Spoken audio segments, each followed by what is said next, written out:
அனைவருக்கும் வணக்கம். என்னை இந்த விழாக்கு அழைச்சதுக்கு ரொம்ப நன்றி. ரொம்ப உள்ளே வரப்பே ரொம்ப இன்ஸ்பைரிங்காக ஃபீல் பண்ணேன், ரொம்ப எனர்ஜெட்டிக்காக ஃபீல் பண்ணேன். இவ்வளோ யூத் வாய்ஸ் இதை கேட்குறப்ப ரொம்ப எனர்ஜெட்டிக்காக இருந்துச்சு. ஒரு பழைய கதை தான் அது, எனக்கு நடந்த கதை. அந்த கதையை சொன்னால் அட்லீஸ்ட் உங்களுக்கு நீங்கள் இன்டர்வியூலாம் கேட்டிருப்பீங்க, இருந்தாலும் அந்த கதையை சொல்லணும்னு ஆசைப்பட்றேன். என்னுடைய முதல் படம் சரியாக போகல, நான் சோர்ந்து போயிருக்கேன். நான் இயக்குனர் சங்கர் அவர்களிடம் வேலை பார்த்தேன், கமர்ஷியல் உலகத்தினுடைய பெரிய ஒரு இயக்குனர். ஸோ நான் ஃபஸ்ட்டு படம் எடுத்தேன். அந்த படம் கதையாக ரொம்ப முக்கியமான படம். ஏதோ ஒரு காரணங்களால் அந்த படம் சரியாக போகல. இப்போ என்னை சுற்றி இருக்கிற மொத்த உலகமும் ஒரு கமர்ஷியல் உலகத்துக்குள் இயங்கிக்கிட்டு இருக்கு. அப்போ தான் தில், தூள், சாமி அது போன்ற படங்கள் வந்துக்கிட்டு இருக்கு. அப்போ ஒரு நாள் நைட்டு எங்கள் வீட்டில், ஏன்னா எனக்கு அப்போ 31 இயர்ஸ் ஆயிடுச்சு, மேரேஜ் ஆகலை அப்படின்னு ஒரு கடுமையான பொருளாதார நெருக்கடி இருந்த காலம். அப்போ நான் ஒரு நாள் ராத்திரி உட்காந்து, நீ எதுக்கு சினிமாவுக்கு வந்த, எதை பார்த்து சினிமாவுக்கு வந்த, எதுக்காக நீ சினிமாவுக்கு வந்த அப்படிங்கிற கேள்வியை எனக்குள்ள நானே கேட்டுக்கிட்டேன். எதுக்கு உன்னை மயிலிறகால் வருட வச்சுச்சு, எது விருதுநகரை விட்டு உன்னை ஓட வச்சு சினிமாக்குள்ள கொண்டு வந்து நிப்பாட்டுச்சு, எல்லாத்தையும் விட்டுட்டு இங்கே சினிமாவில் சாப்பாட்டுக்கு கஷ்டத்துக்கு எல்லாத்துக்கும் நீ அலைஞ்ச அப்படின்னு நான் யோசிக்கிறப்ப எனக்கு மகேந்திரன் படங்கள், பாலச்சந்தர் அவர்கள் படங்கள், பாரதிராஜா படங்கள், இப்படி ஒரு படம் தான் என்னை இயக்குனர் ஆக்கணும், நல்ல கதையை சொல்லணும் அப்படிங்கிற ஒரு உத்வேகத்தை ஏற்படுத்துச்சுன்னு ஒரு டைரியில் நான் எழுதினேன். அப்போ கரெக்டாக சென்னையில் ஒரு ஃபிலிம் ஃபெஸ்டிவல் நடந்துச்சு. அதுக்கு முன்னாடி ஃபெஸ்டிவலுக்கு போகிற வாய்ப்பு, சூழ்நிலை, பல்வேறு சந்தர்ப்பங்கள் அமையல. அந்த காலகட்டம் உங்களுக்கு தெரியும், 2002-2003 காலகட்டத்தில் ஒரு குறிப்பிட்ட சமூகம், குறிப்பிட்ட ஆட்கள் மட்டும் போய் வருகிற ஒரு இடமாக அது இருக்கு. அப்போ டிவிடி, சிடி அந்த மாதிரியான ஒரு கலாச்சாரம் இன்னும் முழுமையாக வராத ஒரு காலகட்டம். உலக சினிமாவை தொடர்ந்து நீங்கள் பார்க்க முடியாத ஒரு காலகட்டம். நான் மெட்ராஸ்க்கு வந்தால் பென்னர் படமே பார்த்தேன். ஸோ அப்போ ஒரு ஃபிலிம் ஃபெஸ்டிவல் நடந்துச்சு. அந்த ஃபெஸ்டிவல் முழுக்க அன்னைக்கு 6 படம் இருந்துச்சுன்னா 6 படத்தையும் பார்ப்பேன். நான் 6 படத்தையும் பார்த்து நான் வீட்டுக்கு போய் 6 படத்தினுடைய கதையையும் எழுதுவேன். நோட்டில் இன்னைக்கு காலையில் இந்த படம் பார்த்தேன், இந்த கதை எனக்கு பிடிச்சிருக்கு, அந்த கதையில் எனக்கு என்ன பிடிச்சிருக்கு அப்படின்னு எழுதி எழுதி எழுதி எழுதி அந்த ஃபெஸ்டிவல் மொத்தமும் முடித்தேன். முடித்த பிறகு என்னுடைய பார்வை மொத்தமும் மாறிச்சு. மயிலிறகால மனசை வருடுற ஒரு இன்ஸ்பிரேஷனில் சினிமாக்கு நீ வந்த, நீ எக்காரணம் கொண்டும் அது இல்லாத இன்னொரு கதையை, இன்னொரு படத்தை பண்ணிடக்கூடாதுங்கிற ரொம்ப ஆழமான ஒரு நோக்கம் என் மனசுக்குள்ள ஏற்பட்டுச்சு. அப்போ எழுதின கதை தான் வெயில். ஆக்சுவலாக சோகால்டு இங்கே இண்டஸ்ட்ரி முழுக்க வெற்றி வெற்றி வெற்றின்னு கதாநாயகன் வருகிற ஒரு உலகத்துக்குள் இருந்து முதல்ல தோல்வியுற்றவனுடைய வாழ்க்கையை சொல்லணும்னு ஆசைப்பட்டேன். அதுவும் அந்த வெயிலோட சூடோட அந்த மனத்தோட சொல்லணும்னு ஆசைப்பட்டேன். கண்டிப்பாக அப்போ முதல் படம் தோற்ற ஒரு இயக்குனருக்கு எந்த கதவுகளும் எப்போதும் திறந்திருக்காது. ஸோ இடிச்சு முட்டி ரத்தம் ஒழுக நின்னா கூட அந்த கதவுகள் திறக்காது நண்பர்களே. அப்படி இப்போ நினச்சப்ப காதல் படம் ரிலீஸ் ஆகி வெற்றி அடைஞ்ச பிறகு கடைசி வாய்ப்பு, நாளை காலையில் சங்கர் சார்ட்ட கதை சொல்றதுக்கு வாய்ப்பு கிடைச்சிச்சு. கதை சொல்கிறோம், ஒரு வேளை அவர் பிடிக்கலன்னு சொல்லிட்டாருன்னா ஊருக்கு போயிடலாம். இதுதான் என்னுடைய கடைசி வாய்ப்பாக இருந்தது. நான் வெயில் கதையை அவருக்கு நரேட் பண்ணுறேன், அவருக்கு பிடிச்சிருந்துச்சு. அவர் கம்பெனியில் வித்தியாசமான படங்கள் பண்ண விரும்பினார். அப்போ அவர் சொன்னார், சூர்யா, அர்ஜுன் அப்படி யாரா ஹீரோவா போட்டு. அப்போ நான் சொன்னேன், விருதுநகரனுடைய திராவிட முகம் பசுபதி மாதிரி ஒருத்தர் வேணும், அவரோட படம் பண்ணுவேன் அப்படின்னு நான் சொன்னேன். அந்த வெறியோடு தான் அந்த படத்தை நான் பண்ணி முடித்தேன். அந்த படம் தான் ஃபர்ஸ்ட் கேன்ஸில் தமிழ்நாட்டிலிருந்து செலக்ட் ஆன முதல் படம். நம்ப மாட்டீங்க, அந்த படத்துக்கு 26 அவார்டு கிடைச்சிச்சு. ஸ்டேட் அவார்டு, நேஷனல் அவார்டு, எல்லா அவார்டும் கிடைச்சிக்கிட்டே இருந்துச்சு. அவ்வளோ அவார்டு கிடைச்சோன்னே நான் அதுக்கு தகுதியானவனா அப்படிங்கிற கேள்வி எனக்கு வந்துச்சு. அப்போ தான் மறுபடியும் எனக்கு இந்த வேர்ல்டு சினிமா ஃபெஸ்டிவல் பார்த்த அனுபவம் தான் எனக்கு ஆல்மோஸ்ட் அன்னைக்கு டாப் ஹீரோஸ் எல்லாற்றிருந்தும் படம் பண்ணுவதற்கான வாய்ப்பு வந்துச்சு. நீ கதையே சொல்ல வேணான்னு கூட வந்துச்சு. ரீமேக் பண்ண வாய்ப்பு வந்துச்சு. என் கையில் ஒரு துளி காசு இல்லை. அடுத்த படம் பண்ணுவதற்கு எங்கேயுமே நான் அட்வான்ஸ் வாங்கலை. அங்காடி தெரு அப்படிங்கிற ஒரு ரங்கநாத சீட்டை மட்டும் மனசுக்குள்ளே கற்பனை பண்ணிக்கிட்டு அந்த தெருவுக்குள்ளே முன்னும் பின்னுமாக ஒரு வருஷம் நடந்துக்கிட்டே இருந்து ஒரு கதை எழுதினேன். மறுபடியும் கேன்சர் ஸ்க்ரீன் ஆனப்போ ஐங்கரன் கருணாசன் அங்கே வந்திருந்தாங்க. அப்போ அந்த கம்பெனியில் 4 கமர்ஷியல் படம் நடந்துச்சு. போனா போதுன்னு ஒரு நடந்த படம் தான் அங்கே அடித்தர்.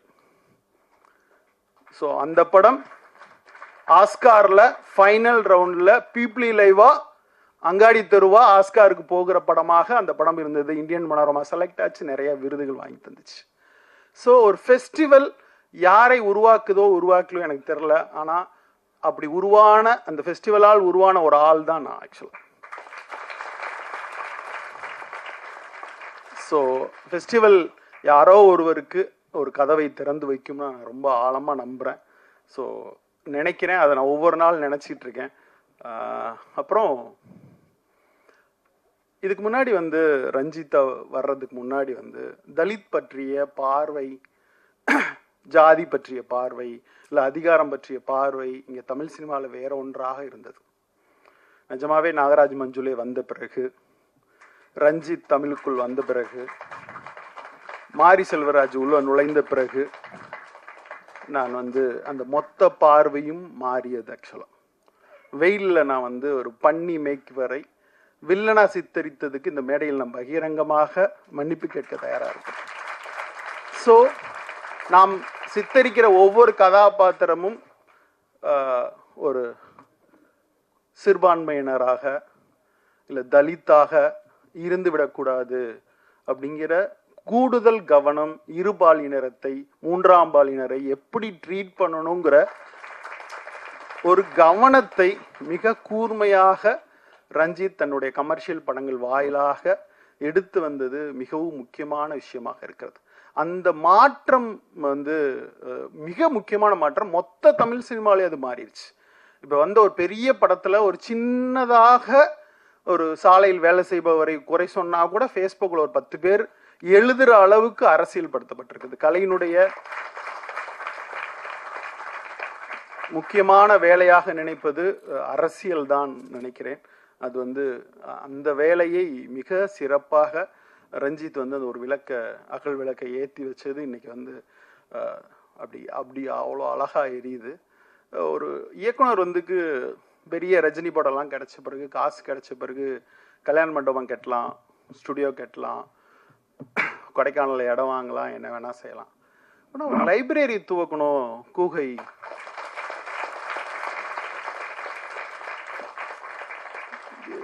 எவ்வளோ பெரிய விஷயம். நான்லாம் வேலை பார்த்துட்டு இருந்தப்ப, அஸ்னேட்டராக இருந்தப்ப எனக்கு 1500 சம்பளம் இருக்கிறப்ப 1200 புக்கு வாங்கி வீட்டில் வாங்கி படிப்பேன்.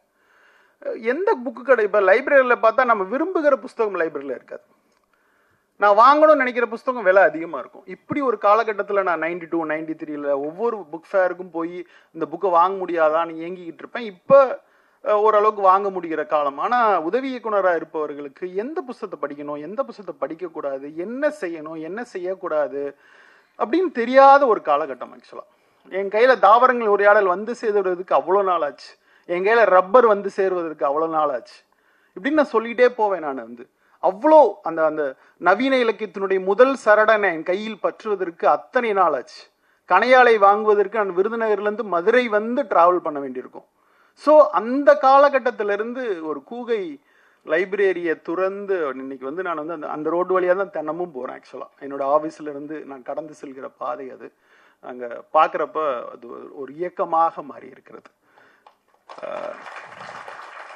இது ரொம்ப பெரிய விஷயம். ரெண்டாவது, தொடர்ந்து இசைக்கு ஒரு விழா நடத்துகிறாரு, திரைப்படத்துக்கு ஒரு விழா நடத்துகிறாரு. ரொம்ப சர்ப்ரைஸாக இருக்குது, மகிழ்ச்சியாக இருக்கிறது. எனக்கு ஒன்று தான் தோணுச்சு, ரஞ்சித்தை பாதுகாப்பாக பார்த்துக்கோங்க.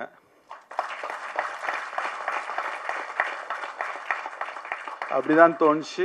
ரொம்ப மிக அன்போடு மேடையில் நிற்பதற்கு மிகவும் மகிழ்ச்சியோடு நான் நிற்கிறேன். கவனமாக இந்த அரசியலை நம்ம படங்களில் சொல்லணுங்கிற கட்டாயமும் இருக்கிறது. லப்பட்டா லேடிஸ் ஆஸ்காருக்கு போகிறப்ப அதுக்கு எதிராக ஒரு குரலை கூட நம்ம வந்து எழுப்புற இடத்துல இருக்கணும். இப்போ வந்து விஸ்வா சொன்னாங்க, கொட்டுக்காளி வந்தப்போ எனக்கு அவ்வளோ வேதனையாக இருந்தது. அதுக்கு எதிராக ஒரு குரல் வந்தப்போ அது யார் பார்க்கணும் யார் பார்க்க வேணாங்கிறது ஒரு இயக்குனர் சொன்னப்போ எனக்கு வந்து அவ்வளோ கோபமாக இருந்துச்சு. ஸோ அது மாதிரி நம் எதிரான குரலை மிக கவனமாக பதிவு செய்ய வேண்டும். இன்னொரு முக்கியமான விஷயம், இன்னைக்கு தமிழ் சினிமா மிகவும் மிகவும் மிகவும் மோசமான ஒரு காலகட்டத்தில் இருக்கிறது. நான் ஒரு ப்ரொடியூசராக கடந்த லாஸ்ட் படம் நான் தான் ப்ரொடியூஸ் பண்ணேன் என் ஃப்ரெண்டோட சேர்ந்து. ஸோ இன்னைக்கு மேடையில் இந்த ப்ரொடியூசர் எல்லாம் பார்க்குறப்ப ரொம்ப ஆச்சரியமாக இருக்குது. ஸ்னாப்சிஸ் கொடுத்தா ஓகே சொல்லிடுவாங்க, பைண்டட் ஸ்கிரிப்ட்லாம் கேட்க மாட்டாங்க அப்படிலாம் இல்லை. நானும் நெஞ்சு வலிக்க கதை சொல்லியிருக்கேங்க. 2:30 மணிக்கு கதை சொல்ல வர சொல்லுவாங்க. நல்லா பிரியாணி சாப்பிட்டு பல்ல குத்திட்டா சொல்லுங்கப்பா அப்படின்னு சொல்லுவேன். கதை சொல்றதுக்காக போயிட்டு மதியத்துலேருந்தே சாப்பிடாம இருப்போம். அப்புறம் டீ சாப்பிட்டுட்டு நின்று கதை சொல்லிட்டு வெளியே வந்தா வாந்தியா வரும், டீ சாப்பிட முடியாது. இன்னமும் நரேஷன் கேட்டலாமா அப்படின்னு சொல்லுவாங்க. இன்னமும் நெஞ்சு வலிக்க நரேஷன் சொல்கிற ஒரு இயக்குனராகத்தான் இந்த மேடையில் இருக்கிறேன். ஸோ இது மாதிரி குளோனிங், இங்கே மேடையில் இருந்த 4 ப்ரொடியூசர் மாதிரி குளோனிங் பண்ணி ஒரு 10,000 பேரை தமிழ் சினிமாக்குள்ளே இறக்க முடியும்னா தமிழ் சினிமா மலர்ச்சியாக மாற வேண்டிய காலகட்டம் வரும் நான் நம்புகிறேன். இது எல்லாத்தையும் தாண்டி நம்மளுடைய ஃபர்ஸ்ட் லுக், நம்மளுடைய ப்ரெசன்ஸ், எப்படி ப்ரெசன்ட் பண்ணுறோம், எந்த கதை வயபிலிட்டியாக மாறுது இப்படின்னு பல்வேறு விஷயங்கள் இருக்குது. இன்றைக்கி தினத்தந்தியில் நீங்கள் பேப்பர் எடுத்து பாருங்கள், வெள்ளிக்கிழமை 12 படத்தினுடைய குவார்டர் பேஜ் விளம்பரம் வருது. அதில் ஒரு விளம்பரம் மட்டும் ஒழுங்காக டிசைன் பண்ணப்பட்டிருக்கு. மிச்ச படத்தை ஆடியன்ஸ் ஏன் போய் தியேட்டரில் பார்க்கணும்? இப்படி ஒரு நிலைமை உங்களுக்கே தெரியும். இந்த மாதிரி பல்வேறு விஷயங்கள் நீங்களே அண்டர்ஸ்டாண்ட் பண்ணிக்க முடியும். ஆனால் இன்னைக்கு 2 தயாரிப்பாளர் சங்கங்களுக்குள்ள சண்டை, பெப்சி ஒத்துழைக்க மாட்டேங்குதுன்னு இன்னைக்கு வெளியே இருக்கிற பிரச்சனையெல்லாம் பார்த்தா ஓடிடி வாங்க மாட்டேங்குது படத்தை, தேட்டருக்கு போனால் ஷோ நம்மளுக்கு கொடுக்க மாட்டேன்றாங்க, ஷோ கொடுக்கலன்னா ஷோ கேன்சல் ஆகுது.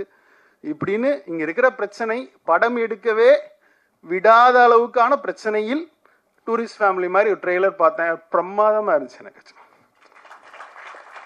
ட்ரெய்லர் பார்க்குறப்ப அவ்வளோ ஒரு சின்ன ஒரு சீனை காமிக்கிறப்பவே அவ்வளோ அழகாக இருந்துச்சு. ஸோ அந்த மாதிரி சின்ன படங்கள், கொட்டுக்காளி போன்ற ஒரு அழகான ஒரு மலர் தொடர்ந்து மலரட்டும். என் மனமார்ந்த வாழ்த்துக்கள்.